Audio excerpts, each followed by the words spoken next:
It's not working out, maybe it's the chemistry. It's time to break up so I can make a better me. Better believe in your mind, cause it's everything.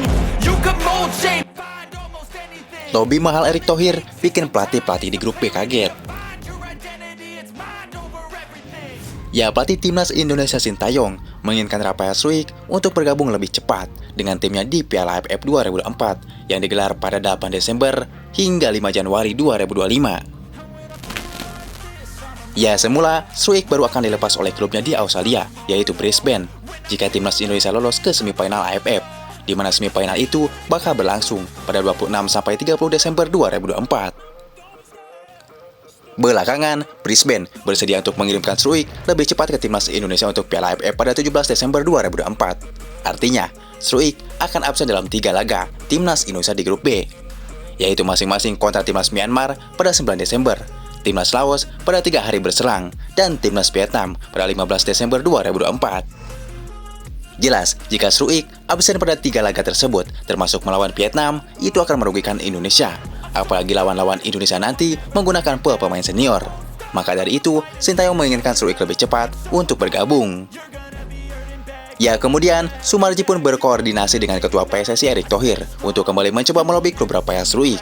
Ya, dengan nama besarnya di kancah internasional, Erick Thohir pun kembali melobi klub Rafael Struijk. Kemudian, lobi Erick Thohir pun berbuah manis. Ketua Badan Tim Nasional Sumarji memastikan Rafael Struijk bisa bergabung ke timnas Indonesia lebih cepat. Rafael Struijk bisa membela timnas Indonesia kontra Myanmar dalam pertandingan pertama grup B ASEAN Cup 2004. Partai itu bakal berlangsung pada 9 Desember 2004 di Stadion Tuwuna, Yangon, Myanmar, di mana yang seharusnya Rafael Struijk bisa bergabung pada 17 Desember. Struijk bergabung pada 8 Desember 2004 dengan timnas Indonesia di Myanmar, dan insya Allah mungkin pada 9 Desember 2004 dirasa perlu bisa diturunkan oleh timnas Indonesia Imbu Sumarji.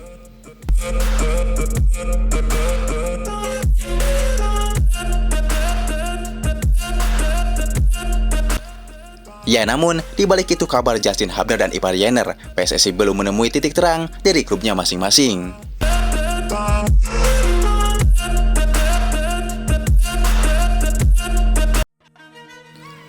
Ya, dibalik itu terlihat Pratama Arhan terus melatih kekuatan lengannya.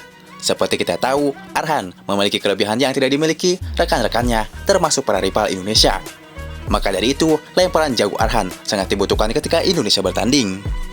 Ya, meski kadang selalu diejek oleh beberapa fans sendiri, Arhan kadang disebut sebagai atlet lempar lembing. Namun, nyatanya Arhan selalu menjadi pahlawan ketika Indonesia tertinggal. Lemparan roketnya selalu menjadi momen krusial bagi lawan Indonesia.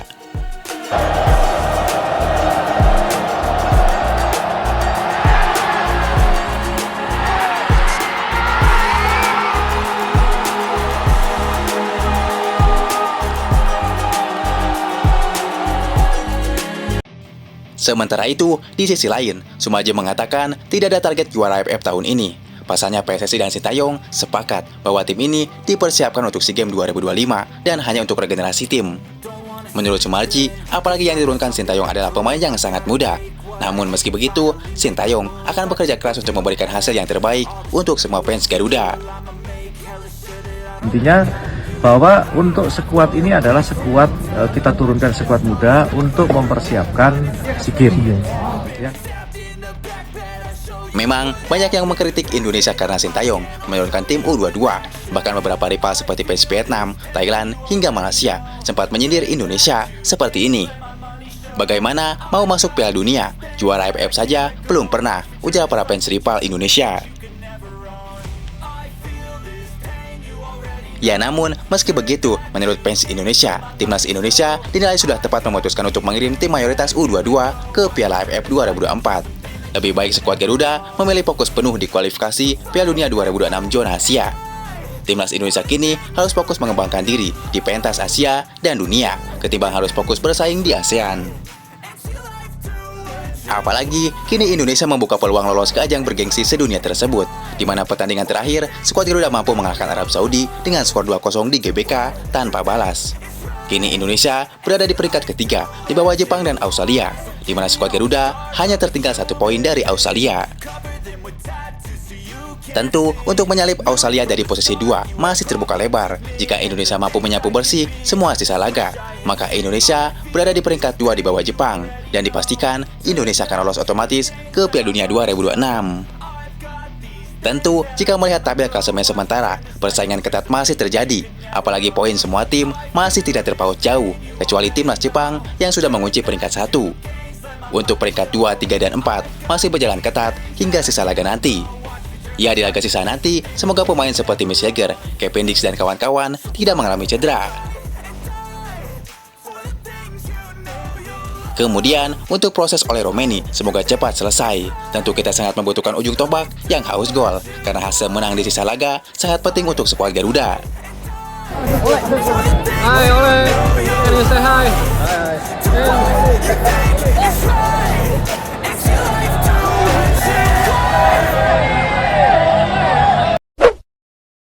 Ya, timnas Indonesia tidak cuma mengejutkan tim-tim lain karena berani menurunkan tim U22 di AFF 2024. Di mana asuhan Sintayong ini banyak dihuni para pemain muda yang berumur 19 tahun, 20 tahun, hingga 21 tahun.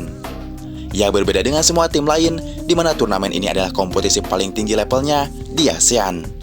Maka, semua tim-tim di kompetisi AFF ini menurunkan pool semua tim senior. Berbeda dengan Indonesia, justru mengirimkan tim kelompok umur.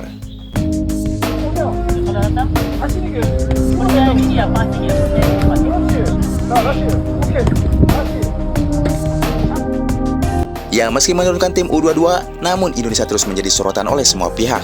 Hal itulah yang membuat media-media di kawasan Asia keheranan dengan kepopuleran timnas Indonesia di ajang ASEAN ini. Ya, khususnya media Korea Selatan. Menurut mereka, padahal Sintayong cuma menurunkan tim U22, tapi lawan-lawan Indonesia seperti ketakutan dengan Indonesia, ujar media Korea Selatan tersebut.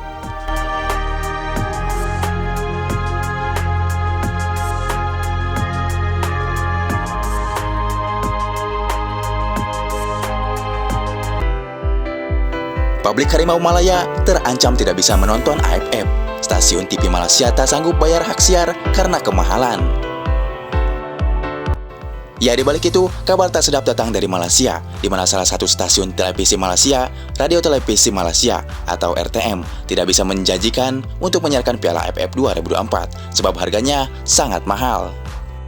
Dewan Pengarah RTM, Suhaimi Sulaiman, menjelaskan bahwa harga untuk menyiarkan Piala AFF 2024 adalah 13 juta ringgit atau 46,4 miliar. Ya, harga tersebut adalah harga Piala AFF 2024 bersama 4 acara olahraga lainnya. RTM sudah nego agar bisa turun karena hanya membutuhkan Piala AFF 2024 saja. Kini para fans Harimau Malaya terancam tidak bisa ikut nonton AFF karena mahalnya hak siar. Menurut fans Malaysia, mahalnya hak siar melebihi pertandingan Piala Dunia.